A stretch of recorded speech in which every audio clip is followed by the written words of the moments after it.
Good evening, Husky fans. Thank you for tuning in to the 29th episode of Husky Dash. I'm your host, Nathan Mathisen, and today I'm going to be starting off the show by breaking down the wide receiver room, especially after those three players for them transferred out: Jordan Shin, Puka Nakua, as well as Ty Jones. I'll then start talking about spring practice for the football team, and I'll wrap things up by talking about what a successful season for UW looks like this year and what the future holds for UW. Now, before I get too deep into this, let's just give a bit of information, a little news for Husky football. So Sam Heward, the five-star QB recruit the Huskies have for the upcoming 2021 class, he got his senior of high school underway this past weekend. Kennedy Catholic beat Tahoma 49-14. Heward had a great night, throwing 26 of 35, 495 yards, and 7 touchdowns. He ended up not really playing in the fourth quarter. He didn't throw a pass in the last 8 minutes of the game. And in the first half alone, he threw 5 touchdown passes, 341 yards. And it's expected that Heward will only play 2 more games for Kennedy Catholic this year. He will then enroll in UW in time for spring football. Another bit of news for Husky football is this is the Huskies' 4th transfer this offseason. This time it's Brendan Bookie Radley Hiles. He's a safety from Oklahoma, and I watched a bit of tape on him before the show today, and I'm really excited for him joining the Huskies. I kind of compare him to a Tyrann Mathieu type of player in college. He's undersized. He's 5'9", 180 pounds, but he plays with great confidence. He plays with great ball skills. He can play corner. He can play safety. He can really play all over the defensive backfield. And he played 3 years at Oklahoma. Coming out of high school, he was a 4-star prospect. He was the 5th-ranked corner in his class, so very highly touted. And as a true freshman, he started 11 of the 14 games. He had 39 tackles, 5 pass breakups, so a really good true freshman year. Sophomore season was another year, 46 tackles, 2 interceptions, 3 interceptions. And this past year for him wasn't as great as stats, but he did play less games. He started 8 of the 10 games that Oklahoma played, or that he played in, and he finished with 30 tackles, 1 sack, and 1 interception. And in my opinion, I'd say out of these 4 transfers the Huskies have gotten, he's clearly the best. He was named the 6th best available player in the NCAA transfer portal. And quite frankly, I think he's a guy that can come in day one, be a starter this season for the Huskies. He can be in the slot corner position, kick Kyler Gordon out to the other outside corner with Trent McDuffie, or guy that plays the safety position. Overall, he's just a guy that I think the Huskies will want to get on the field, as he's a playmaker. But now getting into the segment at hand, the wide receiver position preview. With all these wide receivers transferring from UW, the young receivers are going to have to make a large contribution. Now, just reminding everyone who they lost. They lost Puka Nakua. He transferred to BYU about a week ago.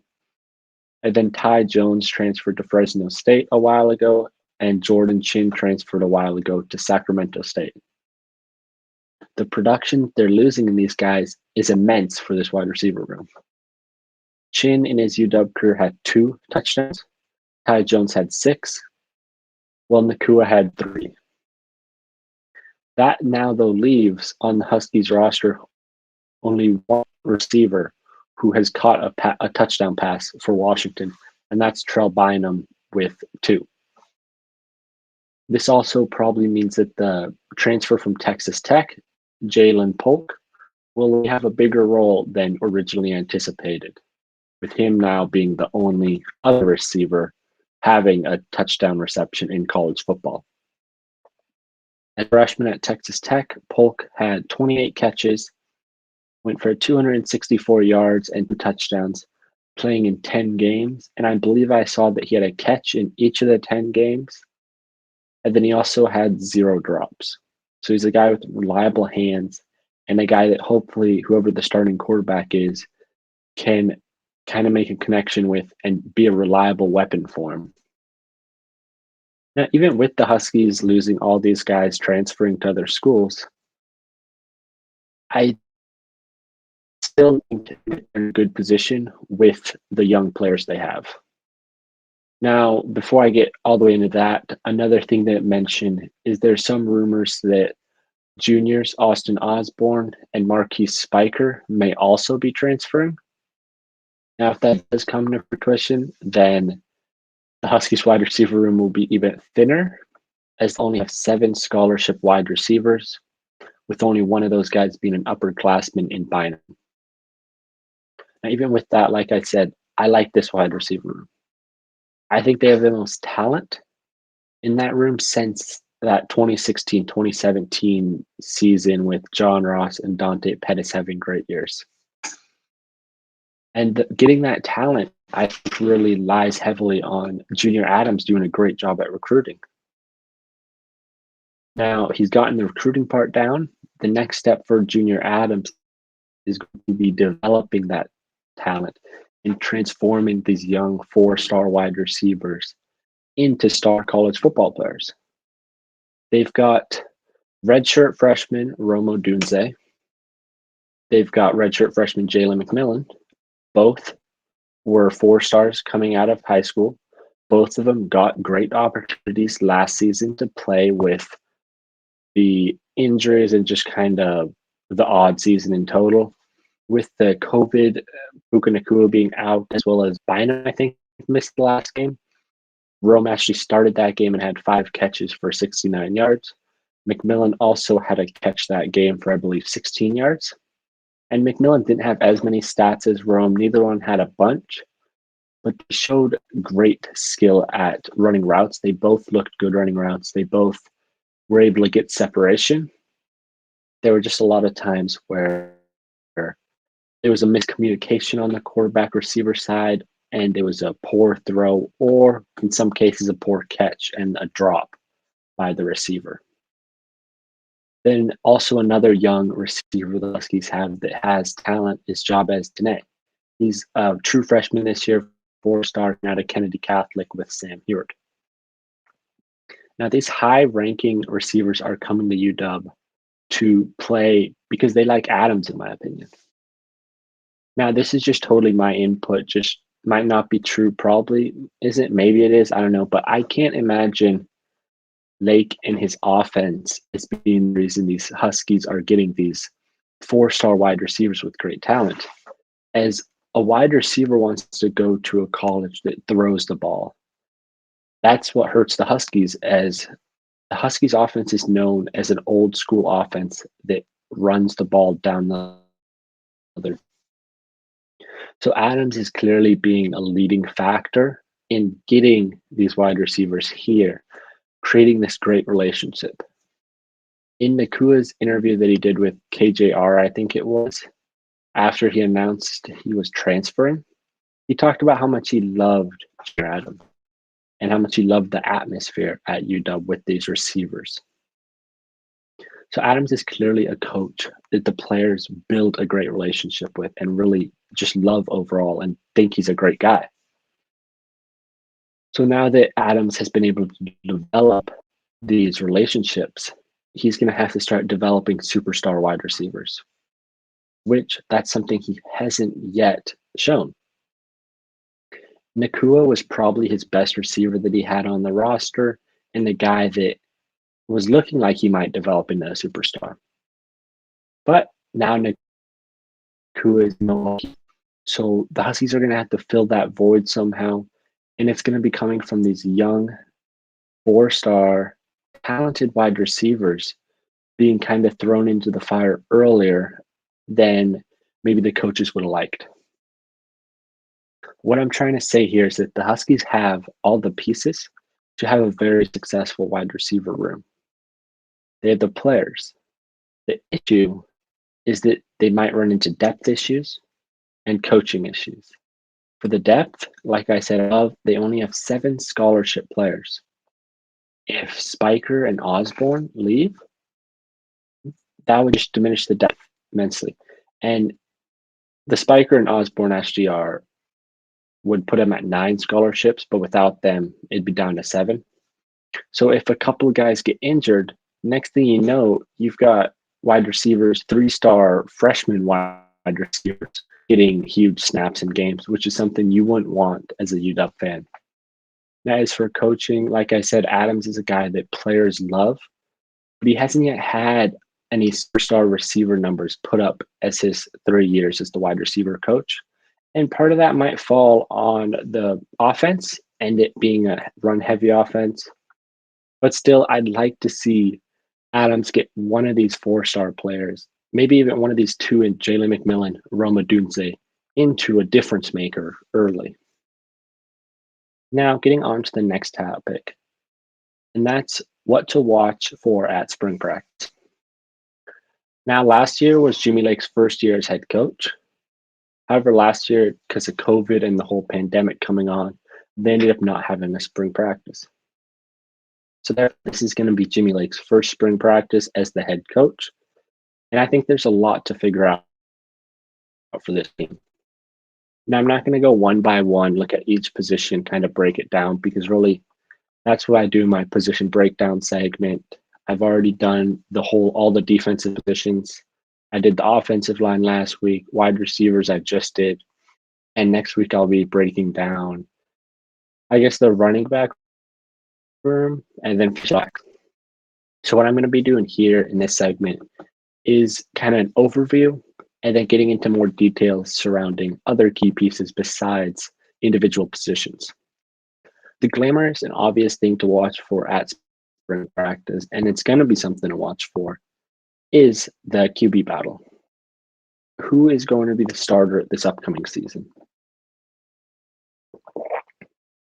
And it's really going to be between Dylan Morris, the redshirt sophomore, and Sam Heward. But you got to all account the graduate transfer, Patrick O'Brien. Now, looking at these 3 guys, Morris clearly has the advantage with it early in his 3rd year at UW, 2nd year in John Donovan's offense. But he really light up last year. He really didn't have this amazing year.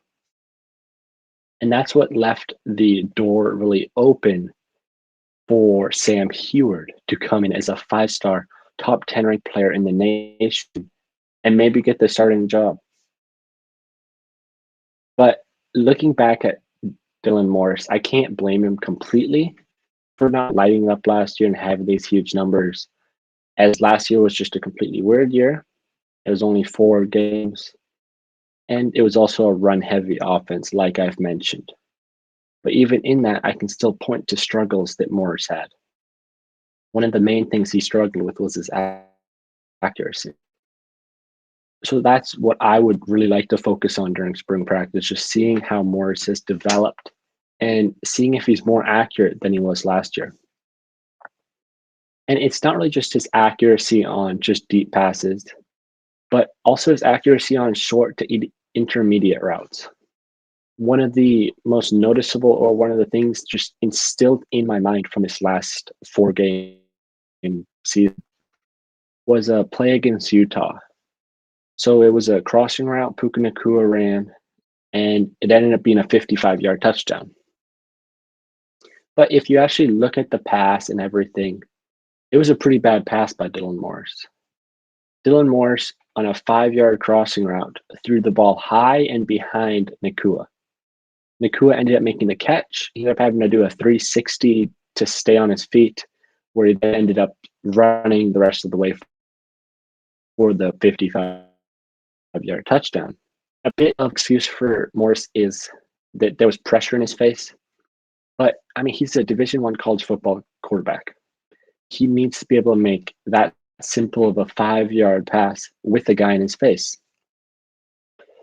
Because if Nacua hadn't been completely wide open, then there was no way he would have scored with that poor of a pass. It might have even been broken up as he had to slightly slow down. So that's really something that I'm most interested in for spring ball. How is Morse developed? He was thrown in last year as a redshirt freshman in his first year in this John Donovan offense. And now he's had on-field reps and a whole offseason to watch his own film and improve. If Morris has improved, then I hope Sam Heward could come in and win the starting job. In with quite a bit of hype, as he should, with being a 5-star QB. So I hope he's better than last year's Dylan Morris, but maybe Dylan Morris has improved and earns this starting job over Sam Heward, who can then redshirt and learn for a year, which, quite frankly, I'd hope he can, because I think redshirting as a QB in college football is a great thing to do. Now, another aspect of the team to look for at spring ball is going to be the whole defense. With Pete Kwiatkowski gone as defensive coordinators, the Huskies promoted from within, hiring Bob Gregory, who quite possibly was the least exciting and the least popular hire these Husky head coaches or Husky management could have made in hiring a defensive coordinator. We're really just going to have to wait and see if this Gregory hiring ends up being a success or, like all the fans think, it's going to be a fail. And one reason that I feel or think that Gregory was hired was just because of his experience. Now, Gregory, this is his year coaching at UW on the defensive side. He knows the system Jimmy Lake runs, as it's been the same system really all 8 years. With that being the case, it seems obvious that he'll just continue on with that same system, not really changing anything, which, I mean, that's what I figured he'll do. But that's not what I'm interested in. I'm not interested in looking at the system this spring ball. I'm interested to see how the Husky defense responds to last year's somewhat uncharacteristical showing. The Husky defense has been known as really a top-ranked defense for that really 5, 6, 7, 8 years in college football. They've been one of the top defenses in the nation. But this past year, they struggled, and they especially struggled in the run, which I talked about that at length when I was doing my position breakdown of the linebackers and the defensive line. So my question is going to be, what changes for the Husky defense from this past year to this next year? As personnel-wise, especially in the front seven, really it's the same group. So it's going to rely on the coaches changing things and coaching these guys up to be more successful. What is going to help them going, allowing 4.94 yards per carry in 3 of the 4 games last year, to back to the team that would allow 3-point-something yards per carry a game? And that's really why I think they needed to hire a defensive coordinator from the outside, not on the inside. When something's struggling, you fix it by getting help. You don't always fix it from within, and that's something the Huskies needed to do. They needed to go out, look at other schemes, look at other coaches who run different things and who have a different voice, who have a different eye, who might notice something to fix, versus hiring Bob Gregory as the defensive coordinator, who will come in and just run the same thing, which, as we saw last year, didn't work. So that's really going to be the second thing besides versus accuracy that I'll be looking for at spring ball. But now getting into the final topic of the day, really, what's going to be a successful season for Jimmy Lake, and what's the future hold for the Husky football team? Now, as for the success question, I think the answer is it could be multiple things. What I'd really like to see is for the Huskies to win the Pac-12 conference and get to the college football playoffs. Now, if they simply win the Pac-12 conference and go to the Rose Bowl or one of the other New Year's Six bowl games, not in the playoffs, then I would probably still call that season a success. So the real measure I feel is going to be winning the Pac-12 championship for the Huskies. And I think they're completely capable of doing that. I don't think there's a single team really in the Pac-12 that's millenniums or miles ahead of this Husky football team.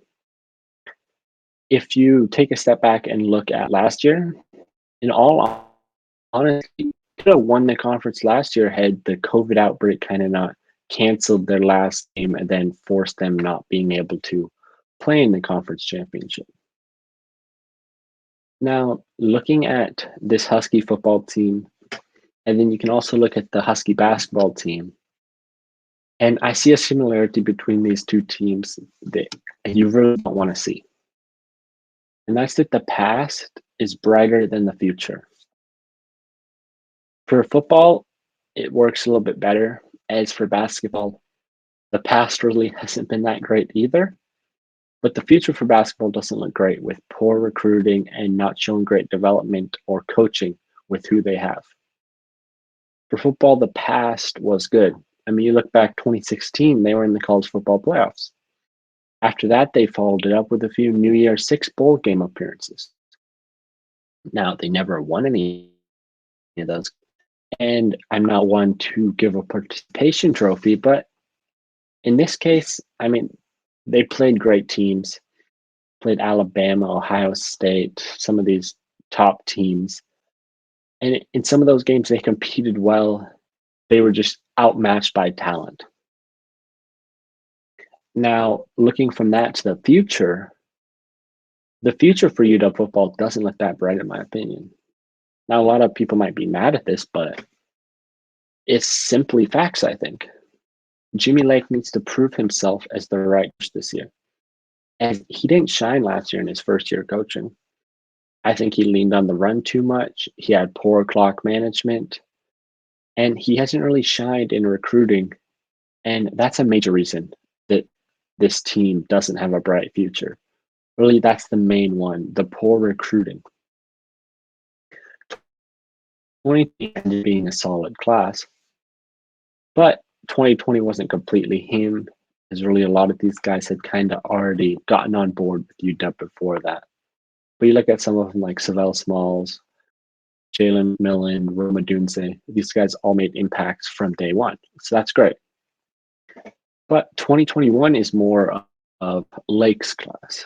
Really, he really recruited these guys completely more than Chris Peterson recruiting some of those 2020 guys. And his 2021 class is smaller than you would like to see with only 15 recruits, but I'll give him some slack there and really not critique that too much, as it's a different time with the eligibility being changed and having these seniors come back. So you really couldn't have as big of a class. The issue that I have with and his recruiting is not so much the players that he signed, but the guys he missed out on. This was a year where the Huskies couldn't whiff on recruiting. There were 3 of the top 10 guys, I believe they all were, in the nation in Washington. 3 guys in the Huskies' own backyard that they needed to get. If they had gotten those 3 guys, the Huskies could be on the national stage, national news, getting praise and being looked at as a real contender. But what did the Huskies do? Well, they went 1 for 3. They whiffed. They missed out on Emeka Ibuka. Now, all signs point towards JT going to Ohio State or maybe Alabama, but definitely not UW. So really, it looks like they'll be getting 1 from the top 3, and that 1 is Samford. Now, if you'd asked me which one of those 3 I would like to have the most, I would have picked Heward. He's the quarterback in the group, and in my opinion, a QB really is the only position on a college football team where they can make a big difference by themselves. But Heward was also really the guy they probably needed to recruit or put less effort into getting him at UW. Now, this again, I don't have as any evidence to back this up, and I'm not saying the Huskies didn't need to recruit him or didn't need to convince him, but I think he needed less convincing of the scheme and persuading to get on board with the coaches than these other recruits like JT and as Heward's a legacy guy. And by that I mean Heward's dad played for UW, uncle played QB at UW. He grew up a Husky fan, grew up watching Husky highlights of his dad and uncle playing. If Sam Heward didn't have that connection to UW, then I mean, maybe he would still end up at UW, but I think he probably would have given another look to a lot of other schools because UW's offense isn't an offense that a QB wants to play in who wants to go to the NFL. The Huskies are a run-first offense. They're not an offense where a QB is going to get these huge numbers and get on the like board of NFL teams. So really, that's why I feel Heward probably needed less convincing than JT did and Mika Egbuka.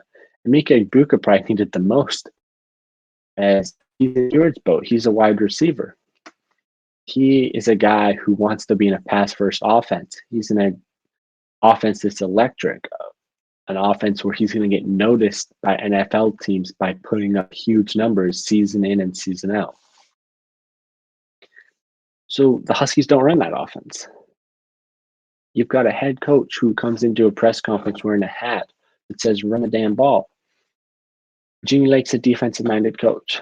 You can't change that. An offense often from a defensive-minded coach relies on the run game. It's old school. That's what Jimmy Lake is, old school. That's why Mika didn't commit. And I wasn't shocked when he didn't commit. Now, the loss of JT, that's the bigger concern to me. The number 1, 2, or 3, or just a top 4 guy in the nation is a guy you need to get, especially when he's at the defensive line position, which is a position that the Huskies have shown promise in developing guys and getting them to the next step. You got Danny Shelton, Vita Vea, good games, Levi Jones this year. All these guys in the NFL are going to the NFL. Some of them making splashes. Yet you got JT here in your backyard choosing one of these national powerhouse schools like Alabama, Ohio State, over UW. That's more of a red flag and mark against Jimmy Lake than anything else. Not being able to get the big fish at the position that UW has been great in recent years. That's why, as of now, looking into the future from today, I'm not looking forward to it. I think the Huskies are going to need a big change or something unexpected to happen in order to have a successful season in the near future. Now, this current season, I think that could be a success because of the talent they have. But you look 2 years down the road, 3 years, 4 years down the road, unless they can transition and become a great recruiter, then it might not be happy times. The Huskies haven't built a dynasty like Clemson, like Alabama, like Ohio State. They've built a bump. And you ride that bump up, you get to the peak. The peak for the Huskies was the college football playoffs. From that, they hung up there for one of those New Year's Six bowl games. But now the Huskies are on the wrong side of that peak, and they're heading downhill. And it's going to be tough to stop. Okay, so that just about finishes up all the time we have for today. Again, I'm Nathan Mathisen. You can follow me on Twitter with the @ that you see on screen. Now, I'm just a small part of the Dash Sports family. If you'd like to meet the rest of the crew, check out our website, dashsports.tv. That's where you can find as many clips, quips, tips, rips, terrible jokes, and as many full episodes as you can stand, all in one place, all for free. Sports.tv. I'll see you next week with more Husky football news, breaking down the running back position room, and more from Husky football. But for now, this is Husky Dash signing off. Have a good night. Thank you.